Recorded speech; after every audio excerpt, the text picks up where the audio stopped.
Hi everyone. How do you build a digitally resilient enterprise? This is the goal that most organizations are pursuing today. In the next 30 minutes, I'm going to share actionable insights that, based on our research, will help you achieve that goal. I'm Zoe Jimenez, and I lead digital transformation research at IDC Asia Pacific. Do you know that there are 464 unicorns worldwide? A unicorn is a company with a valuation of more than $1 billion US. Out of the 464, almost half are in the US alone. And within Asia, China has 119, while Europe has only 54, considering its population size and market maturity. The reason why I wanted to share this with you is because with all the hype and marketing around digital transformation, I think that we've lost sight as to why companies are transforming and why they need to continue to transform. And they are digitally transforming because traditional organizations have seen these unicorns showing up in their industry, and they recognize that these startups are operating very differently than they were. And they were developing competitive advantage and disrupting their industries. So as a result, incumbent organizations realized that they needed to transform. What is clear is that we need to innovate at a rate much higher than we've been doing today. We need to be a company that is much more customer-centric. Also, we need to embrace risk, and more importantly, we need to use technologies like AI, IoT, and many others to create this competitive advantage for our organizations. So as unicorns come into the marketplace, they disrupt the industries, and we all have seen these companies like Uber, Grab, Deliveroo, and many others. But leaving aside these unicorns, there are thousands of disruptors across all industries, as you can see on the screen. Traditional organizations or incumbents have increased focus on transforming processes, operations, and customer relationships to compete. Doing so requires making significant changes and often taking a data-driven type of approach, infusing intelligence into their businesses. So for organizations like DBS, a bank that has won numerous accolades worldwide for being one of the most progressive digital banks in the world, it has been around how do we become more data-driven from a leadership and cultural perspective. So particularly when you look at IT, they changed their benchmark. So instead of measuring their success of their technology initiatives against their peers, they would benchmark those against leaders in the technology industry, particularly internet giants, like those in the Gandalf acronym, which stands for Google, Amazon, Netflix, Apple, LinkedIn, and of course, Facebook. So if we all aspire to get our organizations to become technology companies, our benchmark and metrics should change. So for example, when DBS wants to measure the success of their analytics and recommendation initiatives, they will benchmark those against Netflix. Or when they want to ensure that their initiatives allow for continuous learning of social engagement, they will do so or compare so against LinkedIn and Facebook. But also, another fundamental thing has been changing their metrics and of course their balanced performance scorecard. And this is because if we want to drive a change in culture, you need to ensure that this permeates across the entire organization. So if one person in your company says something or does something, that's what we call an opinion, right? But when everyone in your organization essentially concurs and says the same thing and acts in the same way, that's what we call the company culture. So a fundamental shift comes with the introduction of new metrics, KPIs that can allow for the entire workforce to drive and buy into big cultural changes in the organization. So if you look at the screen, they built a three-tier type of system, splitting the metrics across financial metrics, platform-related initiatives, and strategic initiatives, all of them related to digital transformation. So DBS is, of course, a good example of how an incumbent has driven successful change and transformation. And there are many other organizations worldwide that are successfully transforming and effectively competing against these disruptors in the digital marketplace. However, The reality is that disruption does not only come in the form of unicorns or digital disruptors. If you think about it, from natural disasters to political turmoil and health outbreaks, today has become more clear than ever that we all need to be better prepared for increasing levels of risk and business disruption.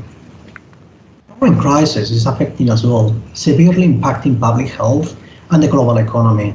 Organizations of all sizes across industries are grappling with the increasing levels of risk that are impacting work, the workforce, the workplace, supply chains, and even, of course, customers. And what is clear is that we need to be resilient. While failure is natural, what is important is our ability to quickly learn from that failure, adapt, and rebound fast.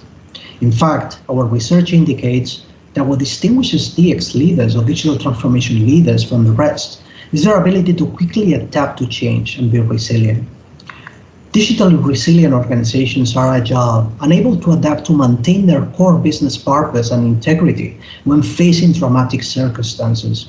To do so, they infuse intelligence into processes and create autonomy in their operations, as well as focus on driving continuous innovation while becoming an empathetic enterprise. The reality is that there cannot be business as usual after this crisis. IT and business processes must become leaner, more agile, and more automated. Existing organizations or existing organizational and management models, as well as IT operating concepts, must be put to the test. Of course, and that has to happen in the short term. So resiliency is not only about eliminating or minimizing potential business risk, but also ensuring your organization can adequately respond to any unforeseen changes with minimal impact to the business. Becoming digitally resilient requires fundamental changes to our processes, operations, and business models. All of these is driving changes to CEO's agenda. In fact, based on our research with CEOs and industry leaders across the world, these are the 4 items that have merged as part of that agenda. First, addressing new customer requirements. Delivering empathy at scale is the new benchmark for organizations, particularly as millennials are entering their peak earning years. Also, moving operations from efficiency to market-driven objectives and engendering trust with customers. And when you think about capabilities, new capabilities are going to be needed to succeed, of course, such as data and becoming an intelligent organization, agile DevOps, and implementing new work models with the organization that emphasize performance over productivity. Critical infrastructure is often seen as an IT play, but this is actually gaining attention from CEOs, or gaining significant attention. In fact, our latest CEO survey shows that 64% of CEOs consider infrastructure and connectivity as critical to compete in the digital economy. This is key to ensure reliable digital services and experiences and to create the pervasive experiences digital customers do expect today. Lastly, industry ecosystems, and this is really the most challenging agenda item. So to succeed, CEOs need to drive ecosystem-based innovations. CEOs are looking into cross-industry partnerships to enter new market spaces and generate new revenue streams. As a result of these, leading organizations across the world are reinventing their approaches around digital transformation and racing towards a new gold standard. And this is what we call the future enterprise, a new benchmark for organizations that aspire to thrive in the digital economy. The future enterprise essentially comprises of 5 distinct and interrelated dimensions. Mastering these dimensions requires a skillful execution of strategy, people, processes, technology, governance, and of course data. So on top of all this culture, this is about the ability for an organization to rethink risk and change. It's about embracing fail fast, learn fast type of approaches, as well as obviously new digital metrics. Now, when you look at customers, this describes the ability for an organization to develop deep relationships with customers at scale by understanding a situation from their point of view and acting accordingly. This requires moving from personalization to empathy, developing relationships with customers at scale. When you think about intelligence, it's all about transforming the way that we capture, manage, use, and analyze data. And this is not only for improved decision making, which of course do matter, is important, but more importantly, is to move to data monetization type of approaches. So our focus here should be on leveraging contextual and collective intelligence from human machine learning networks to generate insight at a scale. Regarding operations, we should focus on making the organization more agile and more adaptable. And this means a move from automation to autonomy, ensuring that the process is able to be self-governed without human aid or human intervention, self-corrected or self-healing. And lastly, future of work, which is about creating a holistic strategy around the three tenets of work culture, workspace, and workforce, to ensure that we can shift from productivity to performance and of course, value-based compensations or outcomes. Now, the percentages show how much of a priority these are for CEOs worldwide. And underpinning all these are the three fundamental technology areas that leading organizations are currently focusing on. Digital innovation is about the ability for an organization to become a software producer that creates and distributes digital services at scale. Connectedness is about creating pervasive experiences by orchestrating connectivity across the workforce, customers, operations, and partners, essentially the entire ecosystem. And lastly, digital infrastructure, which is something that I just alluded to earlier. And this is about ensuring reliable digital services and experiences, as technology architecture is now the business architecture. Now, let me share with you a few examples of how leading organizations worldwide are mastering these dimensions and building digital resiliency. So Domino's Pizza in Australia is a great example of transformation, a company focused on driving empathy at a scale. So a couple of years ago, they launched an initiative called Pizza Mobile, and they allowed their customers at the time to customize their own pizza by selecting from hundreds of ingredients in real time. What was more important is that they allow customers to make their pizza creations and promote them online. If those pizzas were sold to customers, to other customers, Domino's will share a slice of the price, meaning that's profit sharing to drive advocacy rates, and the project was a success. So recently, Domino's has been focused on ensuring an adequate response to this crisis that we are all facing, and was one of the first to offer zero contact deliveries to reduce human interaction, but also they've been focusing on establishing safety practices, but also communicating them to their customers very openly. And staff health and safety. So Domino's has been working closely with health authorities to ensure health risks are minimized across the staff members, with mandatory staff training on this crisis, on COVID, as well as daily communications. Now, Rambam is an Israeli hospital, and a good example of driving ecosystem-based innovation and focus on intelligence. This hospital is working with startups like BioBeat and Cordia, and on new trials, as well as implementing new in-hospital and remote patient monitoring technology. Of course, all of that to scale on the response efforts to this crisis. And this is based on remotely monitoring and diagnosing and patient speech analytics. So if we look at operations, resilience in operations is shown in the ability for the organization to quickly adapt processes, assets, and production to necessary change. So in this case, Ford is focused on driving innovation by using a collaborative design process.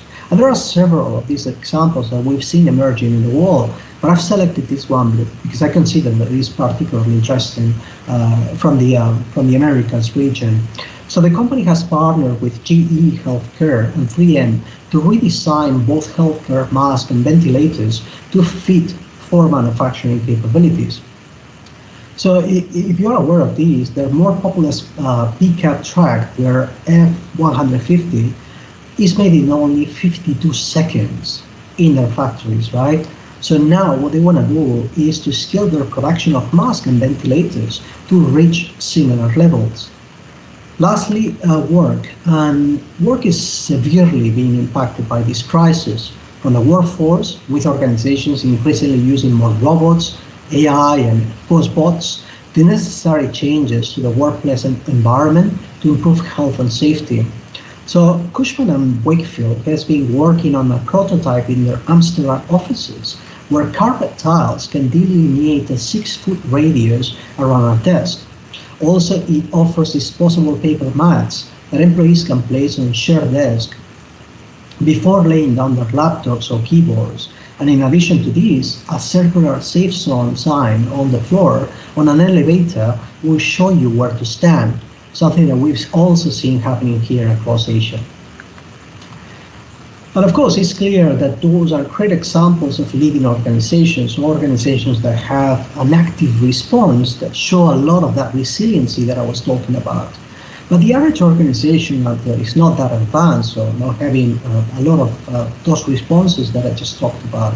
In fact, when we look at our maturity model for digital transformation, which assesses those 5 dimensions that I discussed earlier, what we see is that despite of having made significant progress, many organizations worldwide are still in stages 2 and 3 out of 5.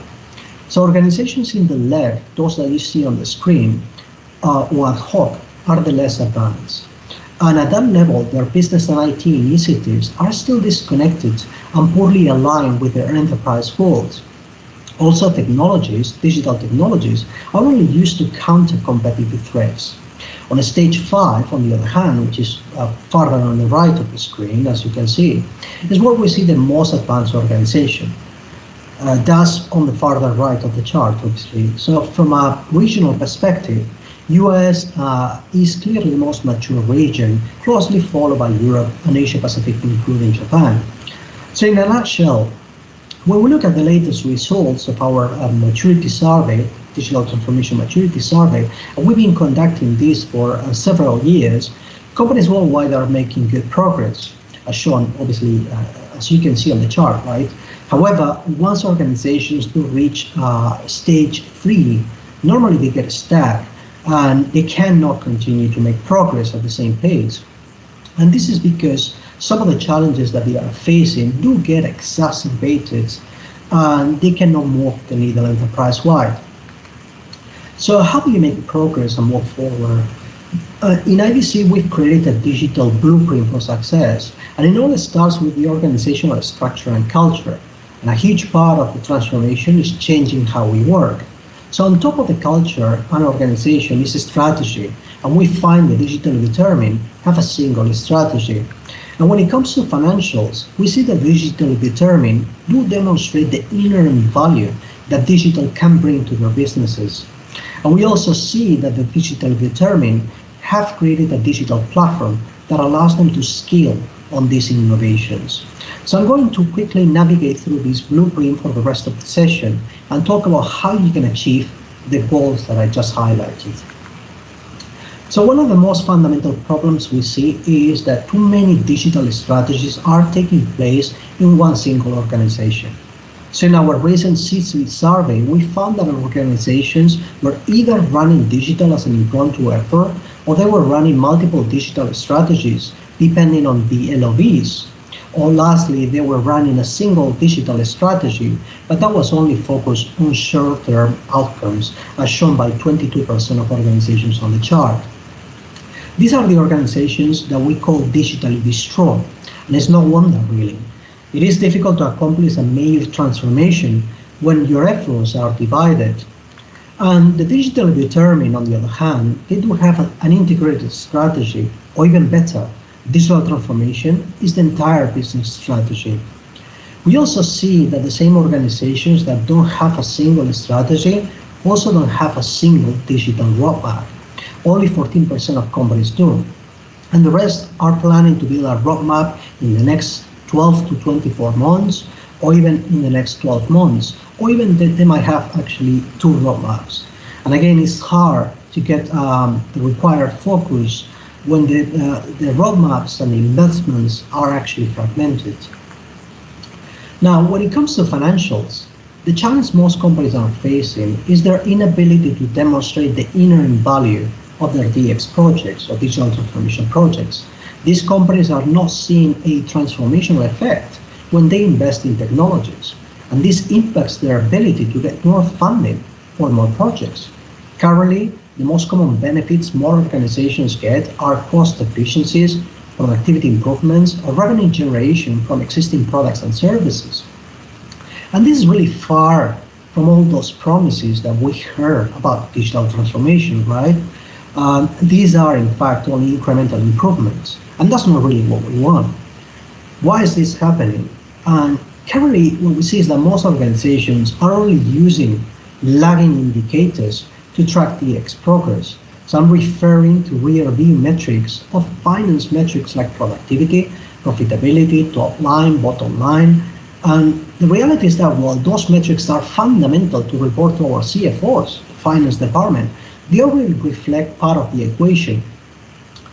They don't really help us in demonstrating the value of our investments in digital projects. So in IDC, we built a digital performance scorecard that combines digital and standard metrics to help you on achieving this goal.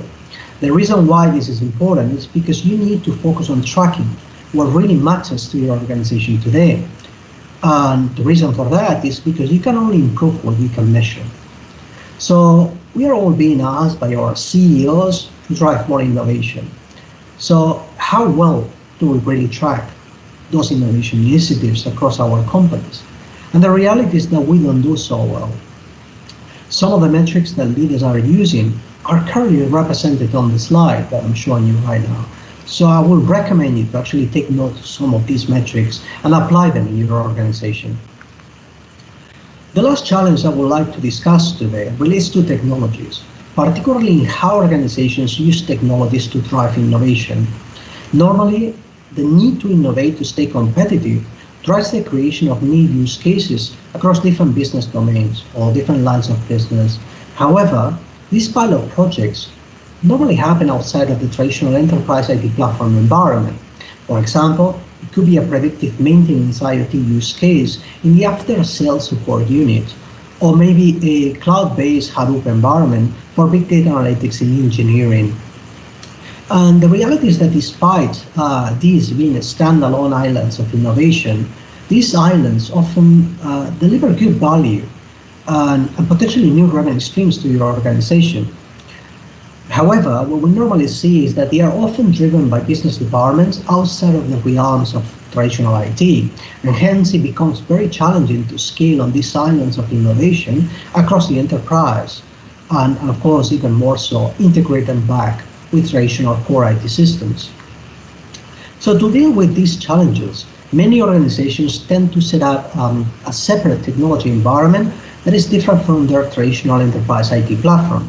And this is what often we call digital IT. And this is because many executives within IT have been led to believe that they had to create two separate organizations with different platforms, one for innovation, another one for operations, each with their own structure, processes, governance, and metrics. And this approach is what the industry calls two-speed IT, something that, based on our research, creates significant challenges. So this model of fast and slow IT, which is coexisting in the same organization, is outdated in the DX economy and the digital economy. And this is because these two functions are too different, and the lack of integration creates massive challenges for the organization to effectively scale. And leading DX to scale is really the competitive differentiator today. So we recommend you to focus first on aggressively modernizing your enterprise IT platform, but of course also delivering fast innovation to the business. And lastly, integrating these two environments so that you can achieve the necessary scale. So we see organizations evolving towards a new approach, which we call the DX platform. Leading companies are really focused on ensuring that their lines of business department incorporate their technology roadmaps into the enterprise roadmap for success as they build a new technology architecture that can address the requirements of the digital economy. So how should you think about the technology platform for the future? So from a platform perspective, technology executives should rethink their technology approach with a new type of technology architecture that spans across IT, digital, and business domains. So if you look at the center of the chart, let's think about this in terms of an infinity loop of data circling around an intelligent core. So on the left side, data comes into the organization through connected assets to your employees, processes, and other data streams that obviously come through APIs.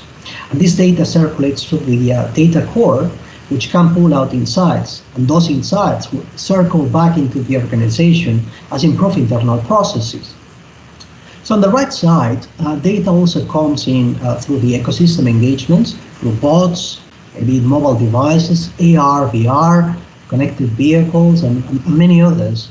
And this data circulates to the data core, which turns the data into actions to be taken when engaging with the ecosystem.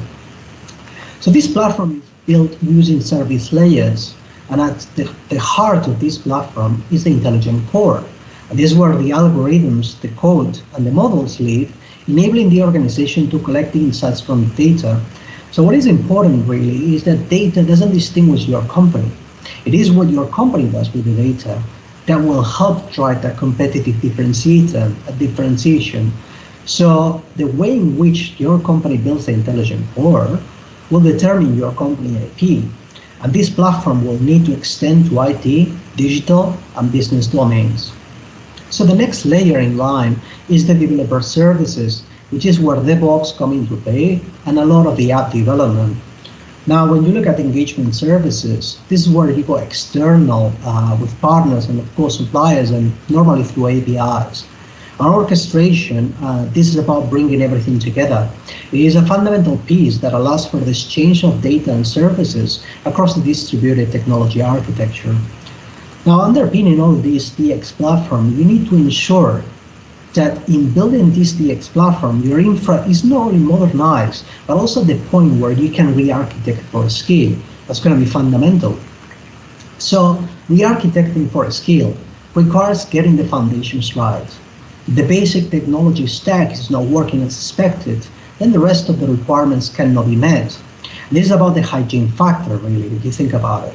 So does your tech platform meet the needs of the business today and the ongoing required changes? And if not, then why not? And a key driver underpinning the development of modern applications on a hybrid, multi-cloud type of platform is the belief that these hyperscale environments do provide greater levels of inherent infrastructure resiliency than the organization can afford to build out on its own. So achieving elastic reliability will require much higher levels of automation as we aim for autonomy and resiliency, which in turn requires much deeper monitoring, since so much will be deployed at edge locations to offset bandwidth, security, and management challenges. So for CIOs and IT leaders that are currently listening to these, how can CIOs re-architect for scale and help the business in achieving its business transformation goals? That's the key question. So to begin, CIOs need to think far beyond being only a technologist. Businesses run on technology, obviously, and the role of the CIO is to ensure that the business is getting the most out of these investments. However, success relies on having the right organizational leadership. The CEO and the board do not embrace digital transformation in the important nature of technology in delivering business value, then the foundation for a strong CIO to build upon will be lacking. So this needs to be backed up with measures and metrics, acceptance of change, embracing risk, and being open to new ideas or digital mindset, which is something that I've been alluding to earlier. So more than ever, CIOs need to be open to new partnerships that can help achieve the organization's business goals and deliver business outcomes. So CIOs should focus on delivering on the new CEO agenda, and to do so and become digitally resilient, we recommend you to focus on the next 3 key areas. First, driving innovation. So leading CIOs focus on driving innovation by articulating a clear digital vision and infusing intelligence enterprise-wide. In fact, we predict that by 2022, as innovation becomes synonymous with disruption, 40% of CIOs will co-lead innovation, articulating digital visions and infusing intelligence enterprise-wide. Second, we should focus on modernization. Leading CIOs focus on aggressively modernizing and rationalizing their IT infrastructures and data architectures. So lastly, focus on IT transformation, because leading CIOs focus on designing and integrating digital solutions enterprise-wide. In fact, we expect that by 2022, 50% of IT organizations will have transitioned from builders and operators to designers and integrators of digital solutions that come to define every product, service, or process. So to conclude, 3 recommendations. First, start by assessing your digital maturity. This will help your organization understand where you are in the digital transformation journey and how your progress compares to your industry peers, but also can help you better understand the gaps your organization is facing and focus on tackling them. Second, set a single integrated DX strategy across the organization with metrics, digital metrics. This is because we can only improve what we can measure. We've talked about that earlier. So create a new balanced performance scorecard that combines traditional metrics like top line, bottom line, efficiency, productivity, but to also measure your ability to drive digital success. For example, by using innovation rates, supply chain optimization using self-healing assets, customer advocacy rates, or even data capitalization rates. That's something that you are already doing. Lastly, while technology is not a goal in itself, we all know that, it is actually the way to achieve and accelerate our business outcomes. So do create a technology roadmap for the use cases that you are going to focus on and the underlying technologies that you are planning to invest on. But also focus on skills, because without the skills, without the necessary skills, it will be very difficult to maximize the use and impact of the technologies that you are implementing. So with that, thank you very much and good luck in your digital transformation journey. Thanks.